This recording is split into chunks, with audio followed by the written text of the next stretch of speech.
오늘도 야담천국을 찾아주셔서 감사합니다. 항상 행운이 가득하시길 바랍니다. 여러분의 구독과 좋아요는 저에게 큰 힘이 됩니다. 자, 그럼 오늘의 이야기 시작하겠습니다. 그해 겨울은 유난히 눈이 잦았다. 눈송이가 하루라도 땅에 닿지 않으면 이상한 날처럼 느껴졌고, 산골 마을은 바깥 세상과 단절된 섬처럼 고요했다. 소양은 삐걱대는 사랑방 문을 닫고 땔감을 챙겼다. 양반댁 외동딸이라지만 이미 그 이름은 사라진 지 오래다.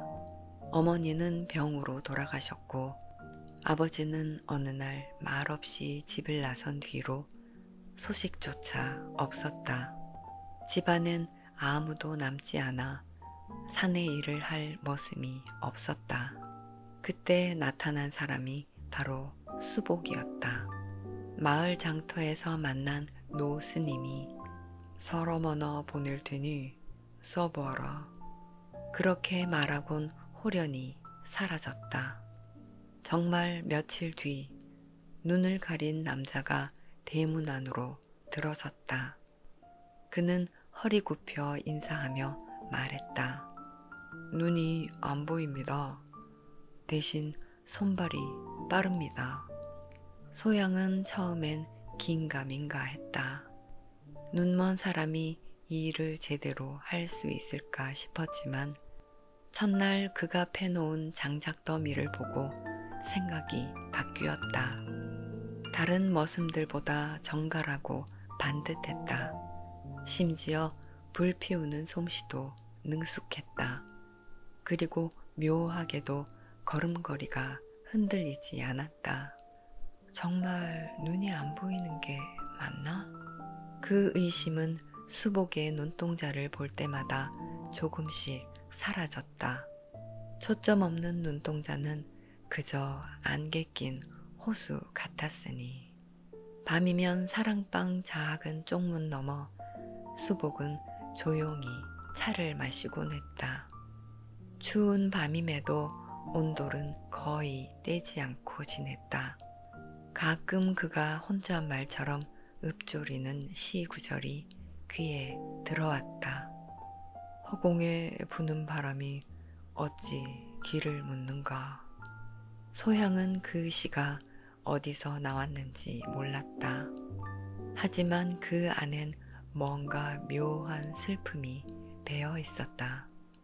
그날 밤 소양은 이불을 덮고도 잠을 이루지 못했다. 귀가 간질거렸다. 그 음성이, 그 솜소리가 이상하게도 마음속에 맴돌았다. 수복이라는 사내는 분명 평범한 머슴이 아니었다. 그의 손놀림, 말씨, 그리고 묘하게 따뜻한 기운. 그녀는 그날 처음으로 머릿속에 질문 하나를 떠올렸다. 저 사람 대체 어디서 온 걸까?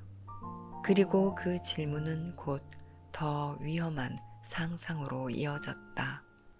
만약 그 손이 나를 어루만진다면 어떤 느낌일까? 그 순간 바람이 살짝 창문을 흔들었다. 소양은 스스로에게 깜짝 놀라 이불을 더 꼭 끌어당겼다. 밖은 눈이 쌓이고 있었다. 하지만 사랑방은 서서히 온기가 번지고 있었다. 이 집은 아주 오랫동안 혼례가 없었다. 동네 떠들썩하게 열리는 잔치도, 붉은 연지 찍은 신부의 웃음도 이 문 안에서는 사라진 지 10수년은 넘었다. 소양이 20살이 되도록 혼담 한번 제대로 오간 적이 없었다.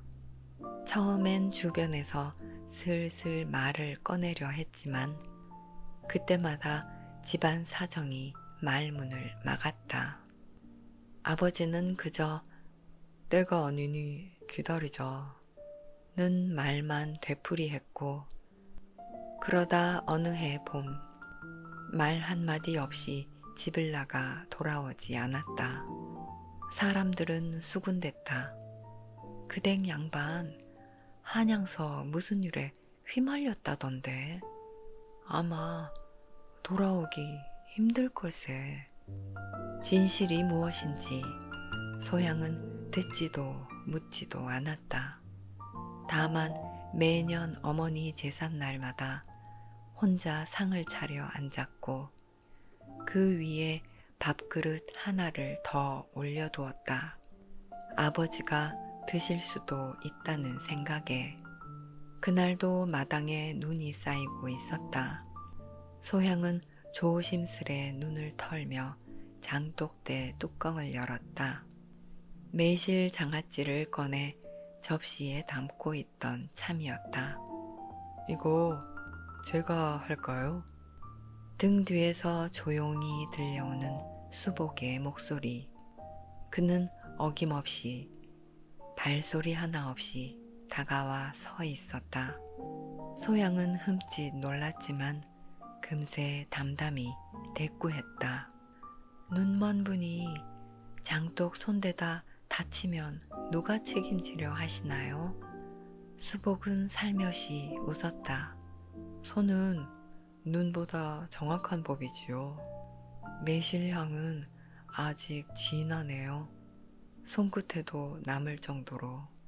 소향은 한순간 말문이 막혔다. 그 말투는 머슴이 쓰기엔 너무 곱고 너무 단정했다. 그녀는 접시를 들어 수복에게 건넸다. 그럼 맡기죠. 이 매실 하나에 지난 해의 수고가 담겼으니. 수복은 조심스레 장독 뚜껑을 덮었다. 손놀림은 익숙했고 장독대 주변에 발자국조차 흐트러짐이 없었다. 대체 이 사람? 소양은 다시 물었다. 낯선 땅에서 살아가는 게 두렵지 않습니까? 수복은 고개를 천천히 들었다.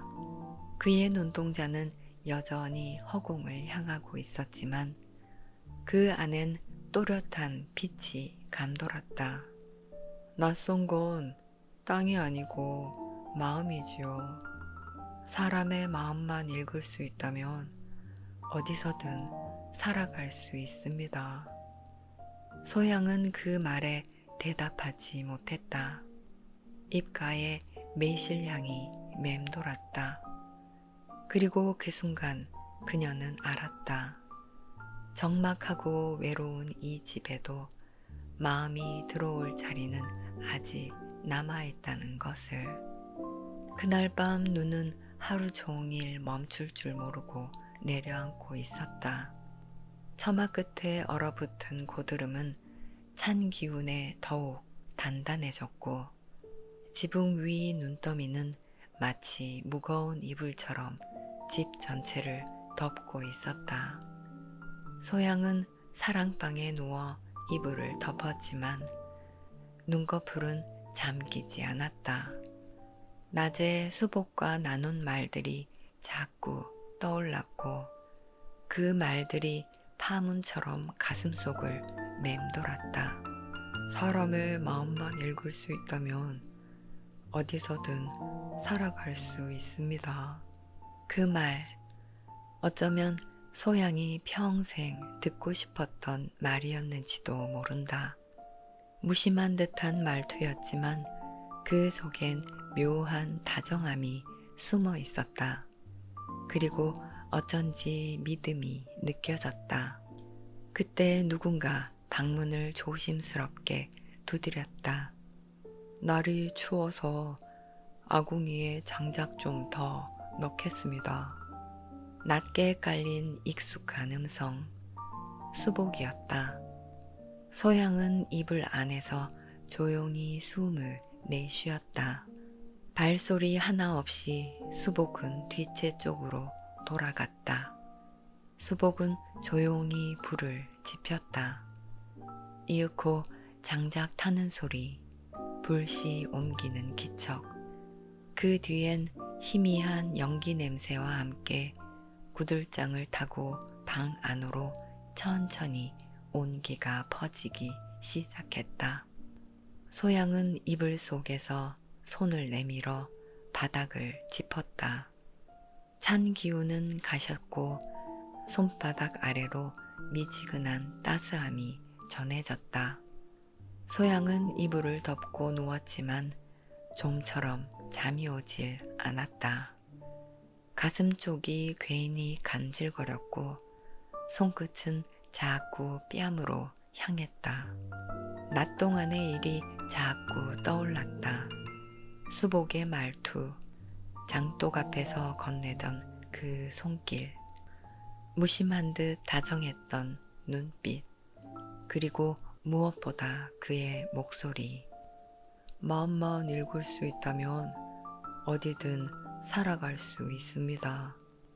그 말은 자꾸 그녀의 마음 어딘가를 두드렸다. 눈은 안 보인다면서도 어쩌면 그는 누구보다 자신을 깊이 들여다보고 있는 것만 같았다. 그때였다. 사랑방 창호 밖에서 작은 기척이 들렸다. 불 좀 더 넣고 가겠습니다. 소양은 대답 대신 조용히 숨을 내쉬었다. 그가 돌아나가 아궁이 쪽으로 향했다는 걸 방 안에서 서서히 스며드는 온기로 알 수 있었다. 그 따뜻함 속에 소양은 아주 오래 감춰져 있던 갈증 같은 감정을 떠올렸다. 자신을 바라보는 이도, 손 잡아줄 이도 없었던 긴 시간. 그 공허한 틈에 누군가가 들어와 준다는 건 어쩌면 마음보다 먼저 몸이 반응하는 일일지도 몰랐다. 잠시 뒤 사랑방 문이 조용히 열렸다. 수복이었다. 그는 장작을 채워놓을 화로를 살피는 척하며 방 안으로 한 발 들어섰다. 소양은 이불을 끌어당기며 고개만 돌렸다. 춥진 않으십니까? 그 말엔 어색한 예의가 묻어 있었다. 소양은 가만히 그를 바라보다 작은 숨을 들이켰다. 여긴 따뜻해요. 하지만 이상하게 가슴은 더 시립니다. 그 말에 수복은 움직이지 않았다. 소양은 이불 속에서 천천히 몸을 일으켰다. 이불 자락이 어깨를 타고 내려갔다. 수복은 그녀 앞에서 멈췄다. 둘 사이엔 아무 말도 없었다. 말보다 먼저 닿은 것은 서로의 숨결이었다. 소양은 그를 바라보았다. 수복은 대답 없는 눈으로 그녀를 느꼈다. 그리고 그 순간 소양의 손이 그의 손을 가만히 잡았다. 그리고 그의 입술에 입을 맞추었다. 다음 순간 그가 그녀의 허리를 받치고 조심스럽게 자리에 눕혔다. 소양 입에서 새어나온 신음이 매화 향기가 밴 방 안을 적셨다. 거친 손끝은 그녀의 저고리 고름을 풀며 목덜미부터 천천히 타고 내려갔다. 소향의 숨은 점점 짧아졌다. 우리 이래도 되는 걸까요? 소향의 목소리는 이내 떨리기 시작했다. 그 말 속에 경계와 허락, 동시에 갈망이 뒤섞여 있었다. 수복은 입술로 그녀의 귓볼을 살며시 물었다. 밤은 신분을 가리지 않습니다. 말과 함께 수복은 그녀의 치마를 풀고 부드럽게 속꽃 아래로 손을 넣었다. 온 몸이 달아오른 소양의 매화꽃은 이미 촉촉이 젖어 있었다. 그녀의 허벅지를 타고 올라간 그의 손이 연한 곳을 스치자 소양은 본능적으로 몸을 틀며 신음을 내뱉었다. 거긴 안 돼. 하지만 말과는 달리 그녀는 수복의 목을 팔로 감싸 안았다. 이제 더는 물러설 수 없는 순간, 이제 더는 제 마음을 막을 수는 없습니다. 소양은 대답 대신 수복의 얼굴을 끌어당겼다. 그들의 입술이 맞닿는 순간 방 안은 완전히 침묵에 잠겼다. 그리고 그 뒤를 따라 숨소리와 살 부딪히는 소리, 정욕의 파문이 번지기 시작했다. 이불 속에서 땀이 밴 두 몸이 격렬하게 얽혀들었다. 눈을 감은 수복은 손끝으로 소양의 허리를 감싸며 몸을 밀어 넣었다. 소양은 이를 악물고 소리 없는 탄성을 터뜨렸다. 조금만 천천히. 그러나 멈추지 않았다. 그들의 움직임은 점점 거칠어졌고 정적 속에 은밀히 자라난 욕망이 끝내 불꽃처럼 터졌다. 그 순간 바깥 대청 위로 바람이 불고 매화 한 송이가 처마 끝에서 떨어졌다. 그날 아침 눈은 밤새 소복이 쌓여 마당이 포근하게 덮여 있었다. 하지만 어쩐지 공기가 무겁게 가라앉아 있었다. 조용한 기척 속에 묘한 불안감이 감돌았다.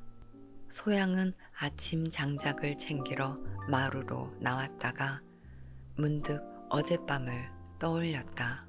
잠들기 직전 담장 쪽에서 무언가 움직이는 듯한 기척을 느꼈다. 바람에 흔들린 소리라고 넘기기엔 너무 또렷하고 너무 조심스러웠다. 한 발 또 한 발, 서두르지 않으면서도 기척을 감추려는 발걸음. 하지만 마당 위 눈은 말끔했다. 누가 다녀간 흔적은커녕 참새 발자국 하나 없이 깨끗했다. 수복은 말없이 아궁이에서 불을 다스리고 있었다. 눈은 여전히 감긴 채였지만 그의 몸엔 묘한 긴장감이 맴돌았다. 그는 아궁이 앞에서 잠시 고개를 들었다. 그리고 낮게, 아주 작게 숨을 내쉬었다. 코끝에 스친 낯선 냄새, 익숙하지 않은 향, 매캐한 것과 약초 같은 것이 섞인 기운. 눈으로 보지 못해도 수복은 누군가 이 집에 들어왔음을 느꼈다. 발자국이 없다는 것은 되레 더 조심스럽게 움직였다는 뜻이었다. 그날 오후 누군가 대문을 두드렸다. 소양이 문을 열자 생전 처음 보는 낯선 사내가 조용히 인사를 했다. 허리엔 호패가 매달려 있었고 말 끝엔 기름진 여유가 묻어 있었다. 그 사내는 마치 이 집의 구조를 익히 알고 있는 듯 안채로 자연스럽게 발걸음을 옮겼다. 소양은 순간 등골이 서늘해졌다. 그리고 그의 뒷모습을 보는 순간 오래된 기억이 떠올랐다. 아버지가 장부를 태우던 밤, 그가 떨며 중얼거리던 이름. 소양은 그 이름을 마음속으로 곱씹었다. 윤첨정.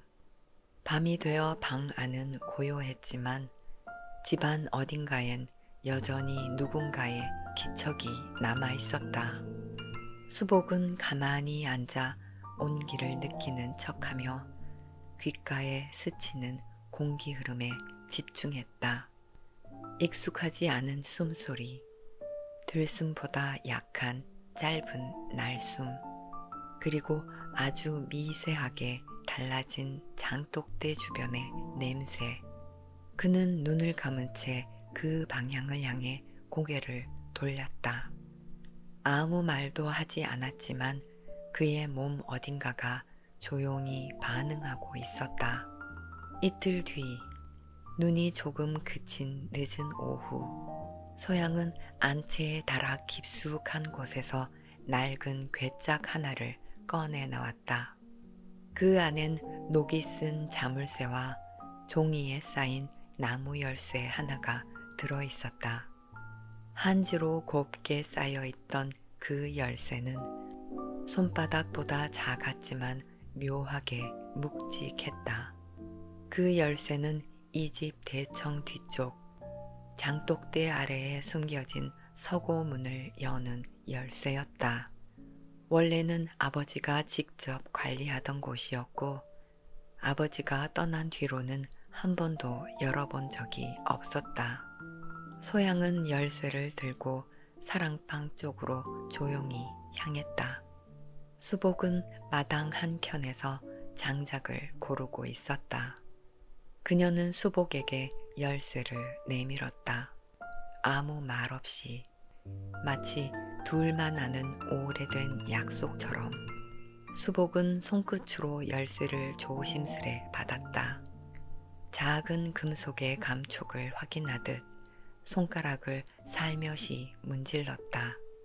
그 순간 수복의 눈썹이 아주 살짝 움직였다. 그는 이 열쇠의 의미를 알고 있었다. 소향은 서고 앞에 선 채 말했다. 이 집에서 가장 깊은 곳이에요.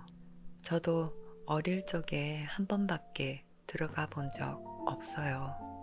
서고문은 땅속으로 반쯤 묻힌 돌계단 아래에 있었다.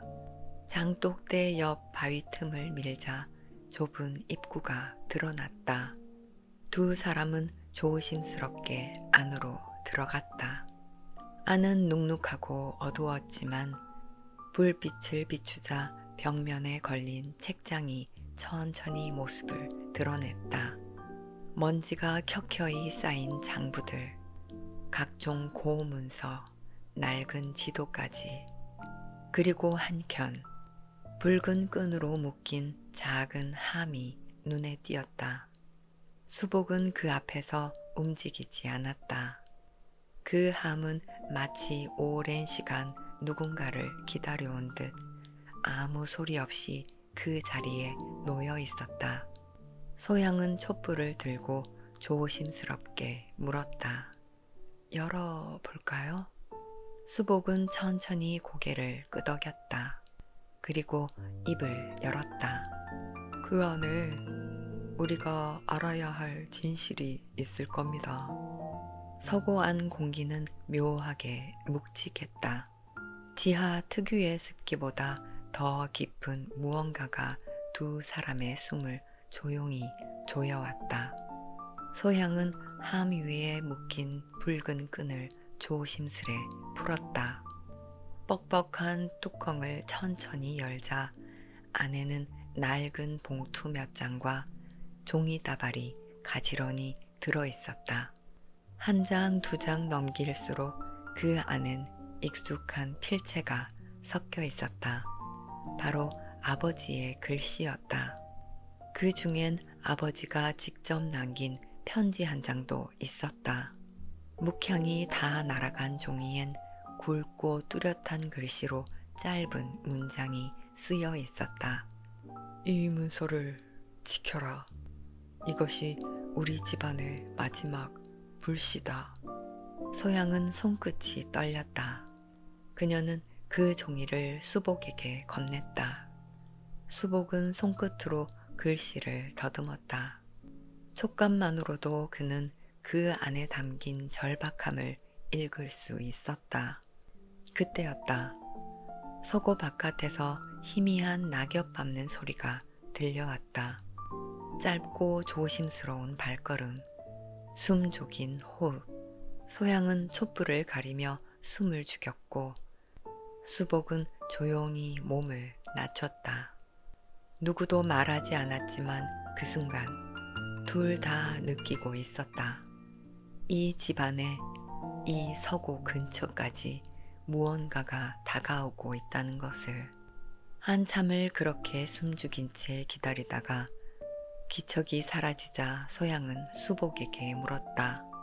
이제 어떻게 해야 하죠? 수복은 잠시 침묵했다. 그리고 낮게 말했다. 이 장부들 세상에 나가야 합니다.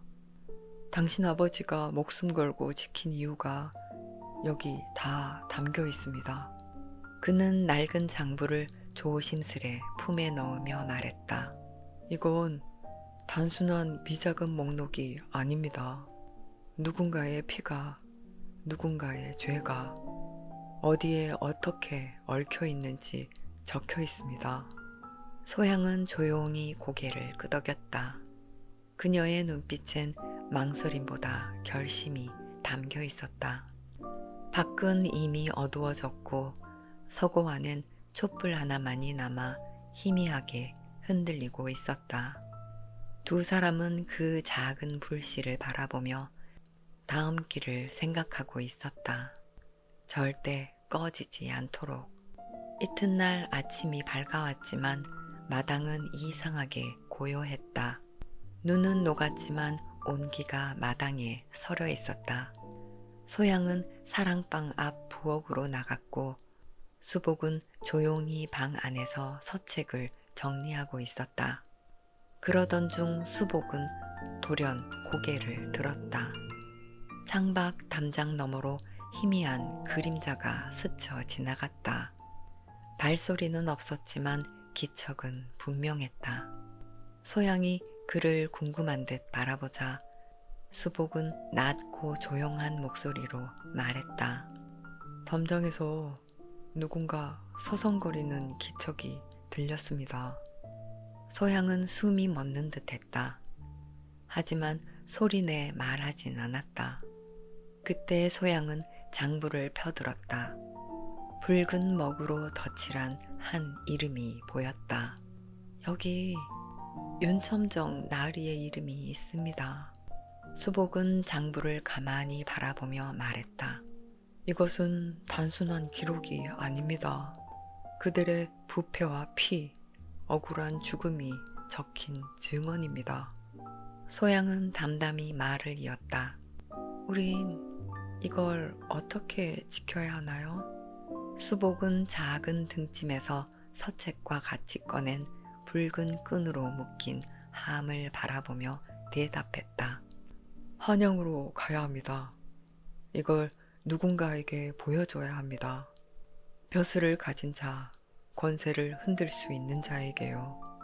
소양은 고개를 끄덕였다.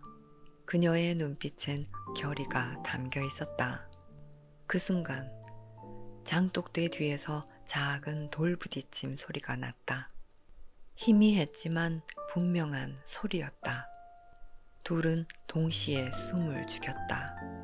이 집안이 서고가 곧 전쟁터가 될 것을 직감했다. 해가 산 너머로 사라질 즈음 사랑방 안은 고요에 잠겨 있었다. 소양은 붉은 끈으로 묶인 작은 함을 촛불 앞에 꺼내두고 그 안에 낡은 문서들을 천천히 펼치고 있었다. 수복은 방 한켠에 등을 기대고 앉아 들리는 바람 소리와 낙엽 흔들림 하나하나에 귀를 기울였다. 눈은 여전히 감겨 있었지만 그의 몸은 이미 세상 모든 감각을 깨운 듯 팽팽히 긴장돼 있었다. 문득 방문 틈으로 싸늘한 기운이 흘렀다. 마루 아래쪽 쌓였던 눈이 희미하게 녹은 흔적 하나. 그 위로 뭉툭한 발자국이 찍혀 있었다. 소양은 촛불을 들어 그 자국을 자세히 바라봤다. 짐승 같기도 사람 같기도 한 형상이었다. 수복은 느리게 숨을 내쉬며 중얼거렸다. 그들이 움직이기 시작했습니다. 소양은 얼굴을 들었다. 우릴 노리는 건가요? 수복은 고개를 끄덕이며 곁에 놓아둔 등짐을 품에 안았다. 그 안엔 장부, 유언장, 고문서가 조심스레 감춰져 있었다. 이 문서들은 그들에게 흉기입니다. 진실을 증명하는 칼날이죠. 소양은 입술을 꼭 다물고 촛불을 내려놓았다. 그럼 우리도 칼을 쥐어야겠네요. 그녀의 눈빛엔 두려움보단 결의가 담겨 있었다. 그녀는 그제야 깨달았다. 아버지가 숨겨둔 이 진실이 단지 집안의 비밀이 아니란 것을. 그 순간 문밖 마루에서 살짝 삐걱거리는 소리가 났다. 소향과 수복은 동시에 고개를 돌렸다. 방 안은 숨조차 삼키기 어려울 정도로 조용해졌고 한참의 정적 끝에 그들은 깨달았다. 누군가 아주 가까이 있었다.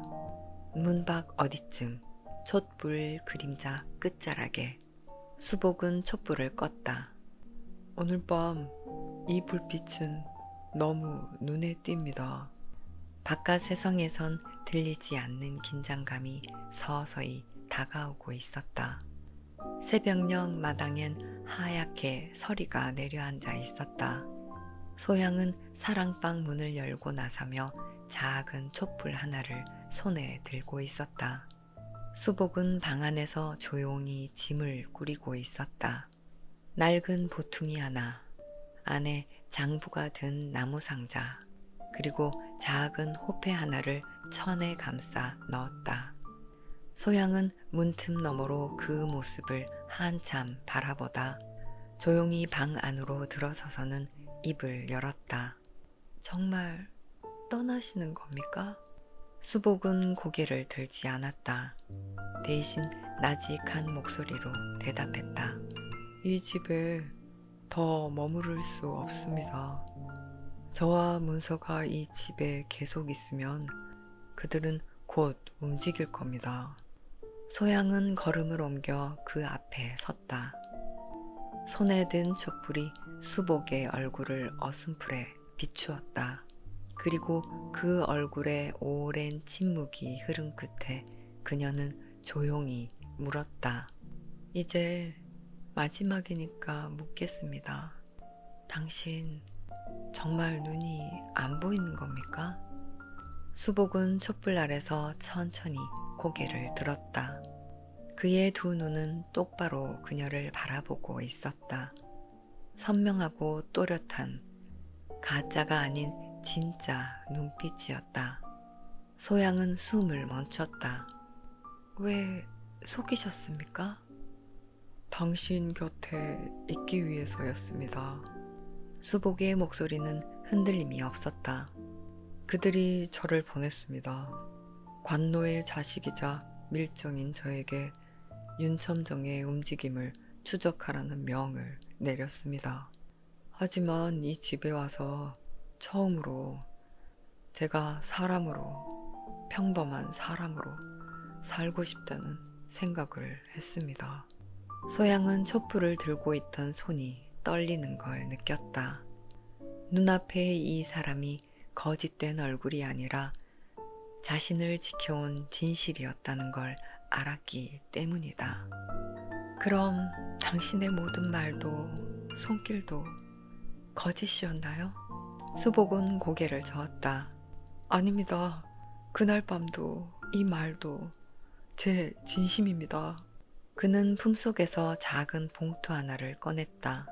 장부 일부를 필사한 사본, 그리고 아버지의 유언장을 곱게 접어 넣은 것이었다. 이건 당신이 갖고 계십시오. 당신이 지켜야 할 진실입니다. 소양은 아무 말 없이 그것을 받아들었다. 이제 어찌하실 겁니까? 수복은 마지막으로 사랑방을 한번 둘러보고 문 앞에 선 그녀를 바라보며 말했다. 저는 제 임무를 마무리하러 가는 겁니다. 그리고 정의를 남기겠습니다. 그는 소양을 향해 돌아섰다. 소양은 그 앞에 서 있었다.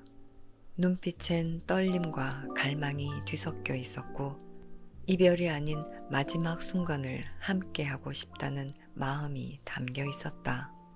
수복은 천천히 다가왔다. 둘 사이의 거리는 한 걸음도 채 되지 않았고 숨결이 부딪히는 거리에 섰을 때 그녀가 먼저 그의 손을 잡았다. 말하지 마세요. 지금은 아무 말도 하지 마세요. 수복은 그녀를 조심스레 안았다.